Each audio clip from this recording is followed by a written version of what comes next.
Pemirsa, meski tubuh terasa baik-baik saja, kadang kala tanpa diduga ada saja gejala yang menyerang kita seperti kram yang terjadi tanpa diduga.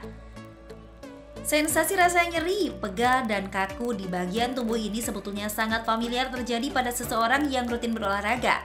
Namun ada kalanya gejala ini juga menyerang di tengah waktu istirahat kita, baik malam maupun pagi.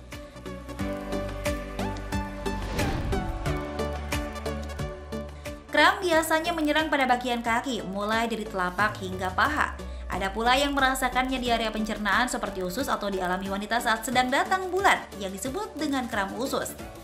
Saat gejalanya menyerang, kita sering disarankan untuk mendiamkan saja area nyeri tersebut, dengan alasan agar kram tak datang kembali. Namun, ada pula yang berupaya mengobati kram dengan memberi olesan minyak hangat agar nyerinya berkurang.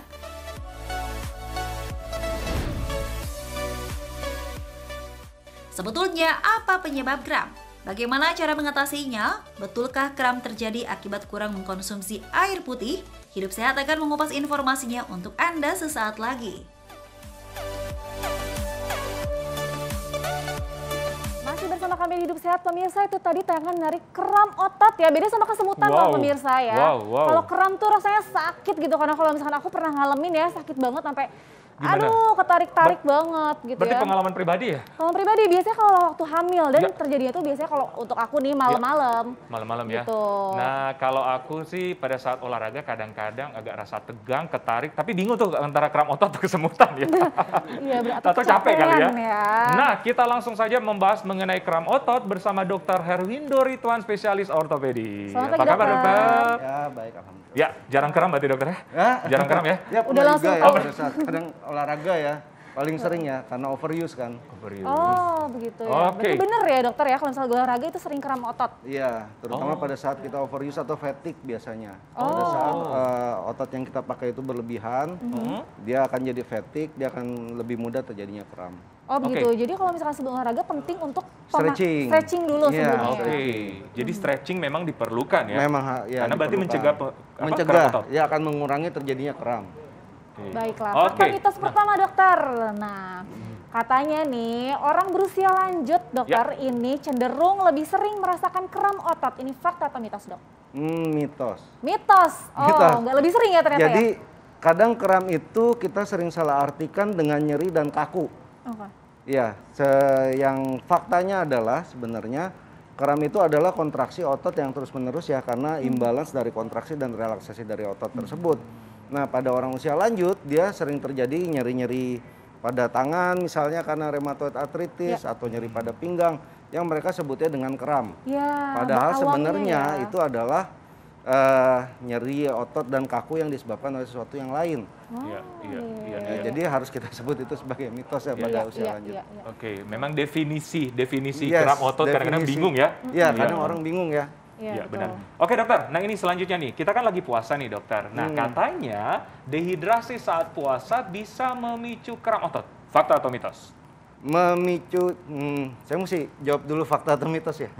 Cenderung kemana tuh dok? Bisa fakta atau bisa mitos? Bisa fakta.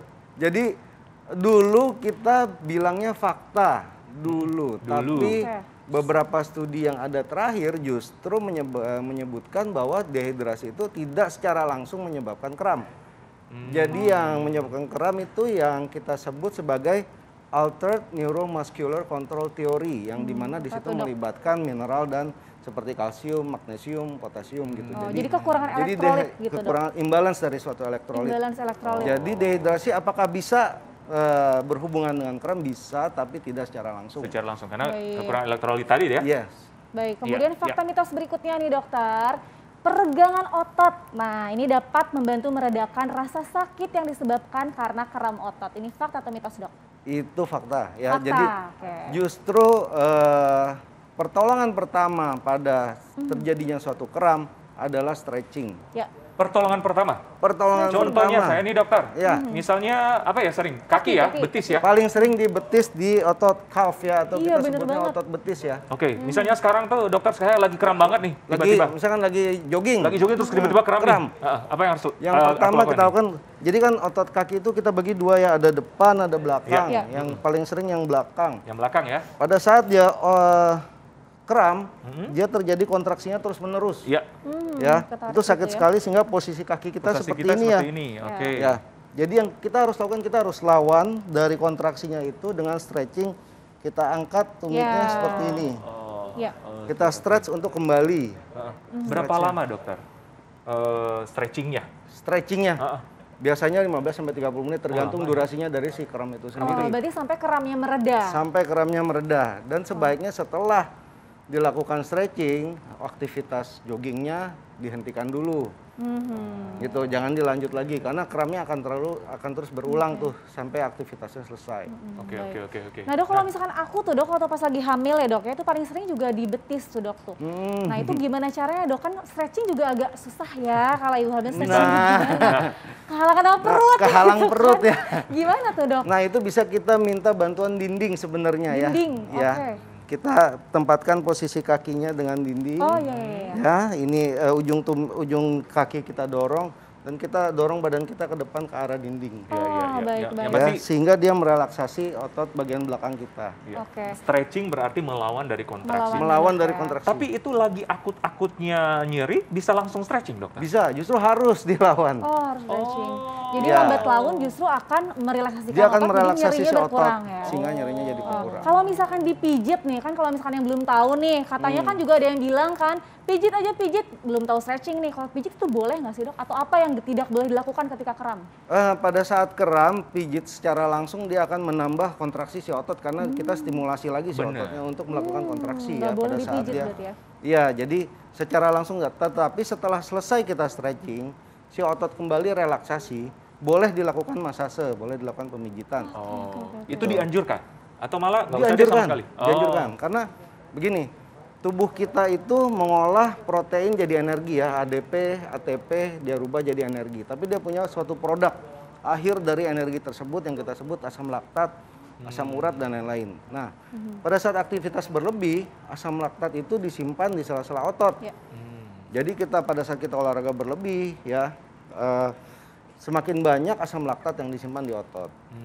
Ya, karena banyak disimpan di sela-sela sel otot, dengan pemijitan, dengan masase, asam laktat tersebut akan lebih mudah diurai dan dipecah untuk kembali ke dalam aliran darah. Baik dokter. Baik Pak. Jadi pada saat relaksasi, dia lakukan masase, ya memang boleh dan dianjurkan ya. Tapi sebaiknya dilakukan oleh tenaga profesional. Tenaga profesional, baiklah. Nah pemirsa, kita masih akan banyak membahas tentang kram otot, tapi sebelum itu kita lihat dulu fakta otot manusia berikut ini. Ya pemirsa, kembali bersama kami di Hidup Sehat. Nah, masih membahas mengenai kram otot. Tadi kita juga sudah membahas bagaimana penanganan atau mengatasi segera penanganan dari kram otot yang di bagian kaki ya, dokter ya. Masih bersama Dokter Arianto ya dan Dokter Sasa tentunya. Iya, betul sekali. Oke, nah fakta mitos berikutnya nih dokter, langsung aja. Penyempitan pembuluh darah yang menyalurkan darah menuju kaki juga bisa menimbulkan rasa sakit seperti kram otot. Fakta atau mitos? Rasa sakitnya fakta. Rasa sakitnya berarti fakta. mitos ya sebenarnya. Ya, jadi pada mungkin yang disebutkan tadi varises ya. Ya, tergantung seperti suatu penyakit varises misalkan. Ya, contohnya seperti itu, Dok. Ya, memang varises kadang memang menimbulkan nyeri juga. Ya, dan karena tidak adanya kelancaran dalam peredaran darah di tungkai bawah tersebut menyebabkan sirkulasinya untuk mengurangi si asam laktat dari otot menjadi berkurang, sehingga dia akan mudah menimbulkan kram juga. Jadi itu fakta pada varises lebih mudah menimbulkan kram, itu merupakan fakta juga sebenarnya. Tapi nyerinya mungkin tidak sama. Tidak sama. Baik dokter. Nah itu kan kalau kram otot itu kan cenderung dibilang agak mudah diatasi lah ya dokter ya. Maksudnya banyak terjadi di masyarakat. Nah apakah ada kram otot yang perlu diwaspadai oleh masyarakat nih dok? Nah jadi beberapa hal yang perlu kita perhatikan ya pada saat terjadi kram otot, di mana kapan kita harus mencari pertolongan medis. Ya, satu adalah apabila kramnya itu terjadi terus-menerus dan berulang, dan intensitas durasinya pada saat terjadi berikutnya itu lebih lama. Berapa lama tuh dokter? Biasanya sih dia di dalam hitungan menit selesai ya seharusnya. Biasanya. Tetapi apabila dia terjadinya sering dan terjadinya durasinya tambah lama, segera cari pertolongan medis ya atau berobat konsultasi kepada dokter. Dibilang lama tuh kayak misalkan 10 menit itu termasuk? Ya 10 menit itu termasuk lama, dia terjadi terus menerus. Atau dia dengan bantuan stretching atau tidak membaik. Ya itu juga harus cari bantuan dokter. Atau terjadi suatu perubahan warna pada kulit sekitar terjadinya kram ya, berupa kayak tanda-tanda peradangan yang kita kenal, ada hiperemis, adanya idem pada daerah yang terjadi kram tersebut. Bengkak ya dokternya, bengkak, perubahan warna kayak misalkan merah gitu ya. Kemerahan. Lebih hangat dari biasanya. Lebih hangat dari biasanya ya. Sebaiknya segera cari konsultasi kepada dokter. Mungkin ada underlying atau ada penyakit penyerta lainnya yang dapat memicu terjadinya kram tersebut. Nah, nah kalau wanita kan ada cerita kram khusus nggak saat ini ya? Maksudnya sedang menstruasi ya biasanya ya, sedang haid ya dokter biasanya suka kram perut gitu kan ya. Membeda. Iya. Gimana dokter itu? Pada menstruasi ya? Ya menstruasi itu yang terjadi adalah ketidakseimbangan hormon pada saat menstruasi yang menyebabkan juga ketidakseimbangan elektrolit. Ya itu juga dapat menimbulkan, mempermudah terjadinya kram. Nah katanya dok berhubungan dengan yang lagi haid ya dok ya, untuk wanita nih katanya minuman-minuman bersoda. Nah ini dapat mengatasi si kram ini betul nggak sih? Itu belum dapat dibuktikan ya mitos antara minuman bersoda. Ya, jadi saat ini sih kita mungkin sebutnya sebagai mitos ya, bahwa minuman bersoda mengurangi kram perut. Karena seperti tadi kita bilang, kadang pada nyeri haid ya yang haid kan memang nyeri ya. Betul. Itu kadang disalahartikan sebagai kram. Kram pada itu nyeri ya dok ya? Pada itu nyeri.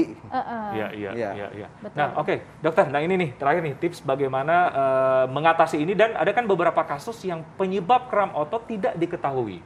Nah gimana tipsnya dokter? Bagaimana cara mengatasinya? Tipsnya untuk yang sering olahraga ya. Tips pertama lakukan stretching. Pada saat olahraga, stretching otomatis wajib ya. Kedua ya stay hydrated ya. Jadi hindarin yang seperti tadi kita bilang, dehidrasi menyebabkan imbalans elektrolit. Jadi kita konsumsi elektrolit ya. Konsumsi elektrolit itu banyak ya sebenarnya, dari yang kita konsumsi tiap hari itu sudah cukup. Sudah mencukupi ya? Sudah mencukupi ya, mengandung sayuran, kacang-kacangan, dan yang banyak terdapat di buah itu di pisang ya. Di pisang ya. Yang kita untuk kram itu kadang kita taunya elektrolit itu cuma natrium, kalium, magnesium. Sebenarnya ada satu lagi namanya potasium ya. Itu bagus banget untuk kram otot. Banyak terdapat di pisang ya. Yang kita perlukan per hari sebenarnya untuk wanita itu sekitar 2.400 sampai 2.600 mg. Kalau pada pria 3.400 mg itu sudah cukup sih sebenarnya. Oke. Jadi konsumsi yang tadi ya. Terus ada lagi dokter? Tetap stretching. Dan apabila kita jumpai tadi hal-hal yang kita sebutkan tadi, segera berobat. Segera itu yang paling penting ya. Jangan dipendam sendiri gitu. Pemirsa ya, berusaha untuk ini kayaknya bakal hilang nih, tapi kalau sudah lama udah langsung ke dokter aja ya. Cari pertolongan ya. Cari pertolongan. Sekali. Oke. Terima kasih banyak dokter penjelasannya dokter. Terima kasih dokter, dan tadi mengakhiri ya, mengakhiri segmen kita kali ini sudah 1 jam ya. Jadi tetap saksikan Hidup Sehat setiap Senin sampai Jumat jam 9 pagi di TV One. Saya Dr. Sabrina Raisa. Saya Dr. Ekles, Indonesia Hidup Sehat.